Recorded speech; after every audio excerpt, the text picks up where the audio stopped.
अस्सलाम वालेकुम स्टूडेंट्स, आज हम सॉल्व करेंगे अनीस हुसैन के एमसीक्यू सॉल्व करेंगे सेकेंड ईयर बॉटनी के। उसमें पहला क्वेश्चन हमारे पास है कि cells use to make DNA.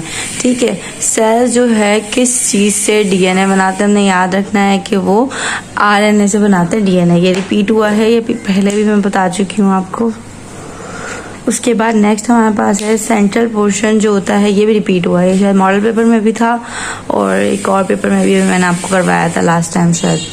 Central portion of stem consist of xylem phloem collectively called as. ठीक है, सेंट्रल पोर्शन ऑफ स्टेम जो होता है उसमें जाइलम फ्लोएम आ जाते हैं, उनको कलेक्टिवली क्या कहा जाता है, तो ये मैंने पहले भी बताया था, इसको हम कहते हैं स्टील।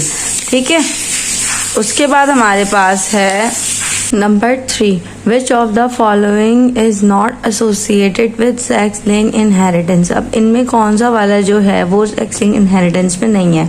तो इनमें से 3 जो है एक्स लिंक है, haemophilia, colour blindness and anaemia. अब एनीमिया एक्स लिंक जो होता है ना वो सिड्रोब्लास्टिक एनीमिया होता है, तो इसलिए एनीमिया नहीं होगा। बाकी थैलेसीमिया जो होता है ना वो होता है जो ऑटोसोमल, ये ऑटोसोमल डिसऑर्डर है, इसलिए ये एक्स लिंक नहीं है। आंसर क्या होगा, थैलेसीमिया। पास आ जाता है the sea below 2000 metre having no light. वो सी जो कि 2000 उसकी जो है डेप्थ होती है और वहाँ पे लाइट नहीं पहुँची होती, उसे हम कहते हैं एबिसल जोन।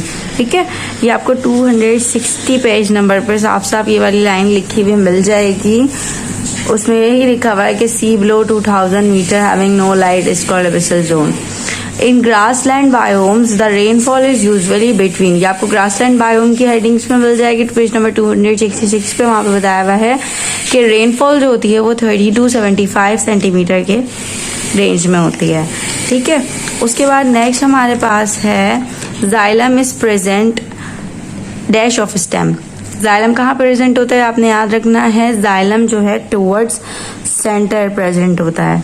ठीक है, biological activities of organisms followed by 24 hour frequency. 24 hour frequency के हिसाब से जो बायोलॉजिकल एक्टिविटीज हो रही होती है, रिपीट हो रही होती है, उन्हें हम कहते हैं सर्केडियन रिदम्स। ये भी सर्केडियन रिदम्स की डेफिनेशन में लिखा हुआ है। उसके बाद हमारे पास आ जाता है movement of pollen tube is an example. ठीक है, मूवमेंट ऑफ पॉलन ट्यूब जो होती है वो किस की एग्जाम्पल है, कौन सी मूवमेंट की एग्जाम्पल है, तो ये आपको याद होना चाहिए। ये कीमोट्रोपिज्म की एग्जाम्पल्स में लिखा हुआ है, जो केमिकल स्टिमुलस की वजह से पॉलन ट्यूब की डेवलपमेंट हो रही होती है स्टाइल से ओवरी की तरफ, उसे हम कहते हैं कीमोट्रोपिज्म।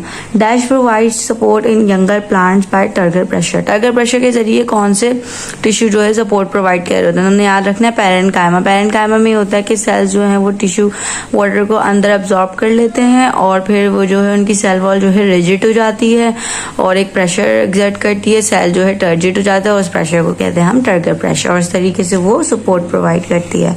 उसके बाद आ जाएगा in response to pathogens plant secrete dash to kill और इनहिबिट ग्रोथ पैथोजन।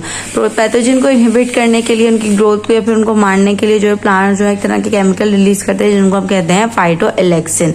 ये मैं पहले भी पढ़ा चुकी हूँ, पेज नंबर 61 पे मौजूद है फाइटोएलेक्सिन की डेफिनेशन।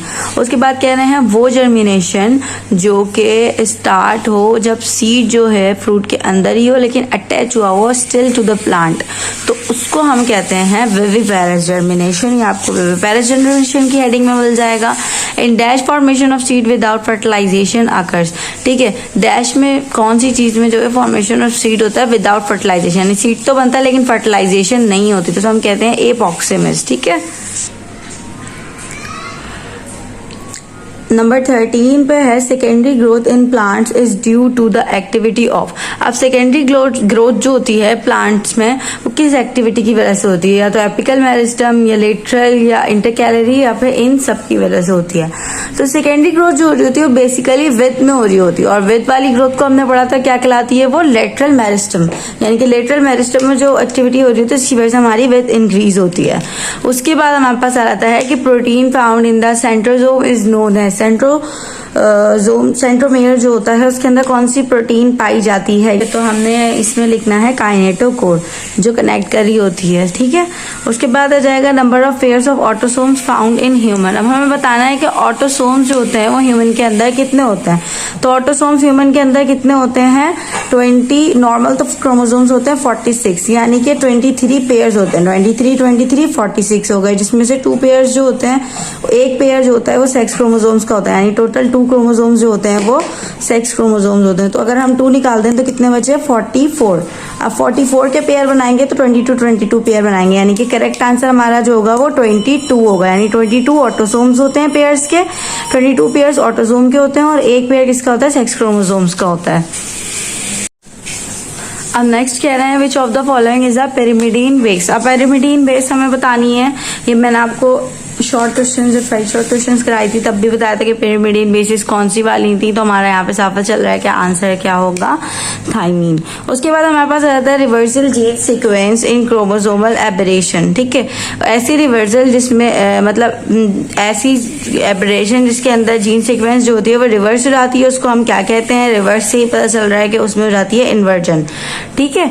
अगर एक एक्स्ट्रा आ जाए तो उसे डिप्लीकेशन कहते हैं, इस तरह की चीजें हो जाती हैं, ठीक है। Crossing over takes place at the stage of dash of meiosis. Meiosis के प्रोफेस 1 में हमने पढ़ा था कि स्टेजेस होती हैं, लेप्टोटीन होती है, जाइगोटीन होती है, पैकेटीन, डिप्लोटीन, डाइकाइनेसिस होती है। तो डिप्लोटीन में जो है वो क्रॉसिंग ओवर का फिनोमेना होता है, इसमें जो है न्यू कैरेक्टर्स वगैरह भी बनते हैं।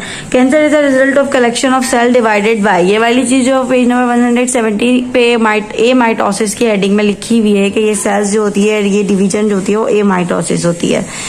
The producers of pond ecosystem are, ये रिपीट हो रहा है, हमें पता होना चाहिए पॉन्ड इकोसिस्टम के जो प्रोड्यूसर्स होते हैं वो फाइटोप्लैंक्टन्स होते हैं, ठीक है। यहाँ पे जो है निसोसन के एमसीक्यूज सेकेंड ईयर बॉटनी के कंप्लीट हो जाते हैं। अगर आपको इसमें कोई भी कंफ्यूजन है तो आप पूछ सकते हैं। Thank you.